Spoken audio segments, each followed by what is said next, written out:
A violent summer for teenagers in Cleveland continuing overnight with the shooting death of a 14-year-old girl. This happened early this morning at an apartment complex on Archwood Avenue in the city's Brooklyn Center neighborhood. Police say the victim was arguing with a 15-year-old boy when he shot her. She died at Metro Hospital, and this is just the latest in a string of deadly shootings involving teenagers. Over the weekend, a 17-year-old died after a shooting near 28th and Cedar.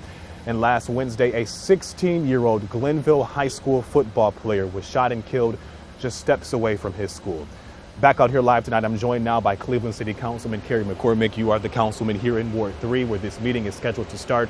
Coming up in the next 30 minutes, it's obviously scheduled to talk about the city's future and plans here in the city. But of course, we have to talk about the gun violence happening here in the city. I know the city has a lot of plans and things they're doing to fight against this, but talk to me about what the city should do better to fight against this gun violence here in Cleveland. Yeah, no doubt. And first and foremost, anytime a young person loses their life like that, it's a tragedy. So our condolences and our prayers go out to the family. Look, what I'll say is we're seeing this nationally. This gun violence nationally, and here in Cleveland is no exception, and it's got to stop. A big part of that is access to guns. So all sorts of straw sales and different way young people get guns. We have to ensure that we're cutting that off and that the state of Ohio is supporting us and allowing us to do that work. Look, we are doing everything we can to support our law enforcement officers. The city of Cleveland just provided an 11% raise to help retain and attract police officers here to take on some of this violent crime. But we need partners in the community as well as the state government to help us do that. So I know I was just out in the community just recently covering one of these shootings and many people who live in the community. I know we talked about CPD's numbers, violence going down in the community, homicide slightly being down, but many people in the community don't feel like this is happening.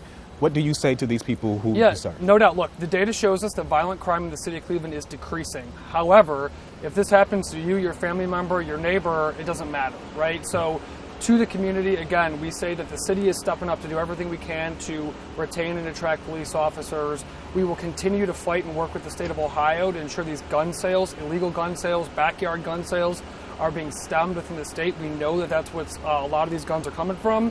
But at the same time, too, we want to work with the community.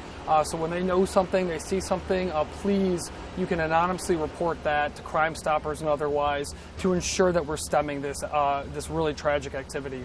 So back to the purpose of being here this evening. There is a meeting obviously scheduled at 6 p.m.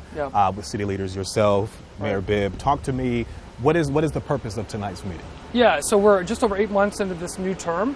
Mayor Bibb is obviously a new mayor here in the city of Cleveland, and so what we said is all the stuff that's gone on in the last 8 months, everything from speed humps that our residents wanted to revising some of our economic policies to be more equitable, to all sorts of different initiatives, we wanted to bring that information out directly to our community and our neighborhoods and directly engage so that our residents know what's going on and that they can directly ask myself and the mayor any questions they have. So we're really bringing the work of City Hall directly to our neighborhoods to engage with our residents, to see how we're doing, to take their feedback, to take their questions, and to present to them what we're doing. Gotcha. Third Ward Cleveland Councilman Kerry McCormack. Kerry, we thank you so much for that. Thanks so much. Have a great evening. All right. So our coverage continues this evening, but also, again, that meeting starts right here at the Urban Community School at 6 p.m. We'll be back here at 6 p.m. ahead of that meeting with more coverage tonight. Rob. Important stuff, important things being spoken about tonight. DaLaun, thank you so much. We'll see you back here at the top of the hour.